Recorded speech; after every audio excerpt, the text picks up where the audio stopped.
Bonjour à tous, on s'envole tout de suite pour l'Angleterre, à Londres, il y a 30 ans. Et oui, Avi, un chauffeur de taxi tranquille et sans histoire. Un jour, une mère de famille le contacte en urgence. Elle et ses enfants ont besoin d'être conduits au plus vite à l'aéroport où ils doivent s'envoler pour les États-Unis. Avi arrive rapidement devant chez eux, la famille monte dans le taxi et direction l'aéroport.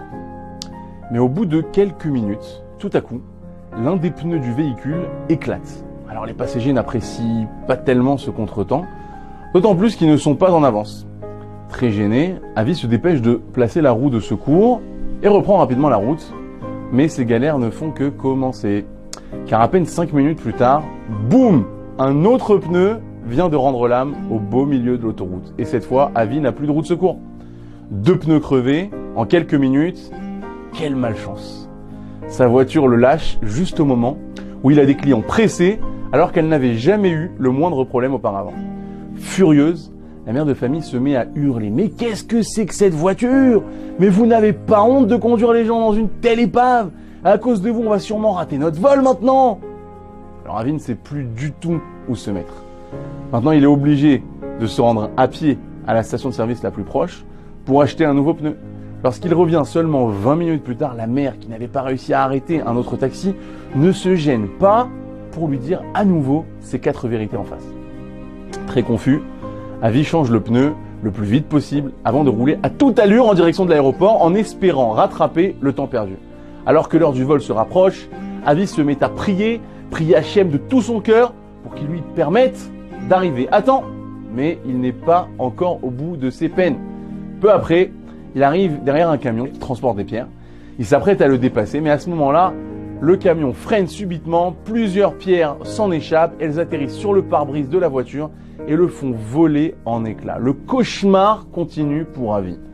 Alors immédiatement, il se tourne vers la mère et lui dit « Écoutez, je suis sincèrement désolé, je ne sais pas pourquoi tout ça arrive aujourd'hui, je suis prêt à continuer le trajet, même sans pare-brise, mais il faut s'il vous plaît que je m'arrête et que je note les coordonnées du chauffeur pour pouvoir lui réclamer des réparations. » À bout de nerfs, elle lui répond « Faites ce que vous voulez, au point où on en est de toute façon, mais vous n'avez pas intérêt à me réclamer un paiement après ce voyage épouvantable. » Alors après avoir discuté avec Avi, le chauffeur s'approche du taxi pour constater les dégâts et il a le droit lui aussi à son lot de reproches de la part de la mère. Une demi-heure plus tard, Avi reprend le volant et appuie sur l'accélérateur. Comme il y a encore une petite chance d'arriver à temps, il décide de tenter le tout pour le tout. Il quitte la voie principale et emprunte celle destinée uniquement aux véhicules d'urgence.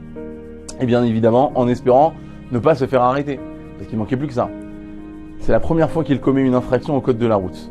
Mais après tous ces contretemps, il se dit qu'il n'a plus rien à perdre et que de toute façon, il ne peut plus lui arriver grand-chose. Et là, il ne roule pas depuis 2 minutes qu'il entend déjà une sirène de police derrière lui. Décidément, ce n'est vraiment pas sa journée.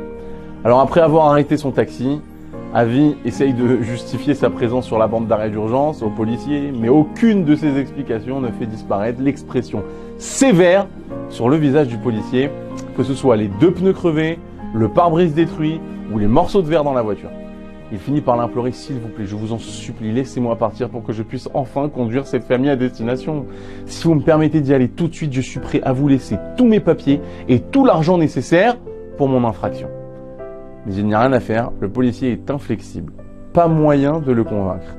Ce n'est que 10 précieuses minutes plus tard qu'il le pénalise d'une contravention salée avant de le laisser repartir. Alors dépité, Avi retourne à sa voiture et pour la énième fois, il remet le moteur en route. À ce stade, la mère ne disait plus rien depuis longtemps. Elle avait déjà abandonné l'idée d'arriver à l'heure. Et finalement, après toutes ces galères, enfin, le taxi arrive à l'aéroport. Mais évidemment, c'est trop tard. L'avion a déjà décollé depuis un bon moment. Alors, Avi sort les bagages, sans dire un mot, il se fait discret. L'atmosphère est pesante. Puis il essaie de trouver un autre vol pour ses passagers. Par miracle, il parvient à leur trouver de la place sur un vol de la compagnie British Airlines qui doit décoller 1 heure plus tard grâce à un ami qui travaille dans cette compagnie. Peu après, Avi quitte les lieux précipitamment. Il n'a pas reçu le moindre centime pour cette course. Mais au moins, la mère de famille n'a pas demandé à être dédommagée et surtout, ce calvaire est enfin derrière lui. Alors sur le chemin du retour, il repense à tous ces événements improbables, 2 pneus qui crèvent l'un après l'autre, le pare-brise fracassé, la contravention, et tout ça en un seul trajet. Alors pourquoi Dieu lui avait envoyé autant de difficultés? Il avait beau réfléchir, il n'arrivait pas à trouver une explication satisfaisante. Et voilà qu'en allumant la radio, tout devient clair.